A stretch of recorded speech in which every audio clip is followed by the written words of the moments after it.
Rappers are a strange bunch who live their lives much like street gangs and other less wholesome characters. Rappers' lives include drugs, stress, violence, and a host of other issues which can shorten their lifespans. Who can forget how Tupac and the notorious B.I.G. died? Once you rap, as a rule, you fall into a category where taking care of yourself is less important and street cred is more important. Street cred is often misunderstood by some rappers, and that can be dangerous. We wanted to know which rappers went to jail because of what they sang. Enjoy. These are the rappers who got in prison because of their song lyrics. But before we get into the video, don't forget to leave a like and subscribe to the channel with notifications turned on so you don't miss any of the new videos we post. Using lyrics in trials. When it comes to hip-hop lyrics, particularly in the genre of gangster rap, prosecutors, judges, and police officers increasingly attribute fictional lyrics to real-life events. Sometimes the link between lyrics and crime is obvious, as they indicate a clear lack of remorse on behalf of the perpetrator. However, a growing number of cases involve prosecutors and law enforcement inappropriately submitting rap lyrics as evidence in criminal trials. The judiciary of some states has begun to question the validity of rap lyrics as evidence of wrongdoing, while other states continue to utilize hip-hop lyrics to prove criminal intent and gang affiliation. Some are clearly guilty of the crimes they rap about, but too many innocent hip-hop artists have been slapped with indictments based on fictional lyrics, content that reflects the consequences of systemic prejudice that inspire the criminal overtones of gangster rap lyrics in the first place. Rappers who went to jail because of what they sang. Let's have a look at the list of rappers who had their freedom taken away because of their art. Francisco Calderon Mora. One of the earliest examples of rap lyrics submitted as evidence occurred during the 1994 trial of Francisco Calderon Mora, in which prosecutors pointed to handwritten lyrics found in a search of the defendant's home. The prosecutors claim that these lyrics proved his membership in the South Side Gang, identifying the person in the song as Mora due to references of his nickname and his part-time job as a DJ. In addition to receiving extra time due to membership in a gang, the lyrics were also submitted as a motive for the crime due to his loyalty to the crew. The judge ruled rap lyrics as admissible evidence, determining that nothing makes these rap lyrics inherently unreliable, at least no more unreliable than rap lyrics in general, setting the precedent for the past 2 decades. Bobby Shmurda, Zakeel Pollard. When Bobby Shmurda said, "My music is straight facts, there are a lot of gangsters in my hood," he likely didn't expect that his interview with New York Magazine would have predicted the use of his lyrics against him in an indictment 2 months later. He was arrested in December of 2014 and charged with 69 different counts, a list including murder, attempted murder, drug trafficking, and weapons-related offenses.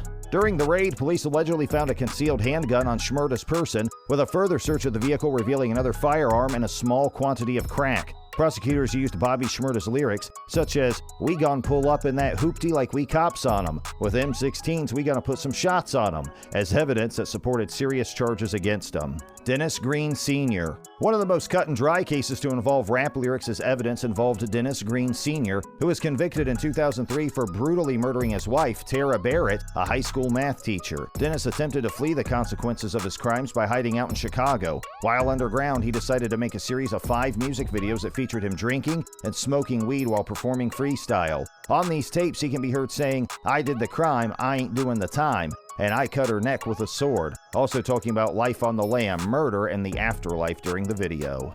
Mr. Crazy, Othman Atiq. Mr. Crazy is a 17-year-old rapper who speaks truth about life in Casablanca, Morocco's biggest city. He became the second artist to receive jail time for creative endeavors when his lyrics were deemed subversive enough to harm public morality and offend a state institution, both of which are offenses that carry jail time. The lyrics that were cited reveal harsh realities of poverty due to unemployment while hinting at extreme police corruption. "In my country, you steal or you deal. A stick up here, a dope sale there. All set up in advance. I got it worked out with the police. Bought the market in my neighborhood. Made the policeman my dog." The court listed 8 offending songs, giving Mr. Crazy 3 months in jail for his music. Anthony Alonis. After his wife left with his children, Anthony Alonis began writing rap lyrics he claims were inspired by Eminem, describing a variety of terrible, violent things he would do to his ex-wife, writing that, "There's one way to love you, but 1,000 ways to kill you." Understandably, his wife was frightened by the lyrics and their escalating intensity, which became serious enough that he was arrested and charged with making threats towards his ex-wife, a kindergarten class, and even FBI agents. Before his appeal failed, before he received 44 months of jail time, he stated that art is about pushing limits. "I'm willing to go to jail for my constitutional rights. Are you?" Lays the Boy, Deandre Mitchell. Laze the Boy is a Northern California hip-hop artist from Richmond who became entwined in an indictment that charged him with 2 counts of attempted murder in relation to a double shooting that took place in Antioch. Prosecutors entered a trio of music videos featuring violent lyrics and Laze mimicking gunfire with his finger pointed at the camera. Even though the videos were created years before the shootings, they were used as proof of a criminal gang mindset due to his alleged involvement with Deep Sea, a Richmond street crew. Laze has recorded many different types of hip-hop material but found the most success through lyrics that reference the gangster lifestyle. He ended up pleading guilty to assault with a firearm to avoid prosecution for attempted murder. Raw Diggs, Ronald Herron. Despite maintaining his innocence throughout the entire criminal trial, Raw Diggs was sentenced to 12 life sentences and an additional 105 years in prison for his role as a leader of the murderous Mad Dogs gang. The harsh sentence reflects his convictions for a trio of murders, drug trafficking, racketeering, and other charges. Part of the evidence used to prosecute Raw Diggs revolved around the submission of his music videos and rap lyrics, purported to show his involvement in heinous crimes. After the verdict was read, Raw Diggs said, "You guys sit here and continue to paint this picture that I'm the devil incarnate. The scourge of righteousness. It's all crap." The judge was unimpressed, responding, "You have shown a complete lack of remorse for your abhorrent conduct." Vontae Skinner. It's been a decade since Lamont Peterson was shot and paralyzed over a drug deal gone wrong. The accused, Vontae Skinner, has been through a series of lengthy trials since the incident occurred. Incredibly, he faced a 4th trial for attempted murder after juries were twice deadlocked and a conviction overturned due to an appeal of the 2nd trial. The prosecution submitted 13 pages of handwritten hip-hop lyrics seized from Vontae's car, which were ruled as prejudicial, resulting in the successful appeal of his attempted murder conviction. Nonetheless, Vontae has been convicted of 2 counts of aggravated assault and faced up to 20 years in prison. Ronell Wilson, Rated R. Ronell Wilson, nicknamed Rated R, became involved in a deal with undercover officers for the purchase of a Tech 9 submachine gun in a 2003 operation to capture gun dealers. Instead of going through with the deal, Ronell decided to execute the 2 operatives by shooting them in the back of the head. When he was arrested for the crime, Ronell had handwritten rap lyrics in his pocket that bragged about the shootings.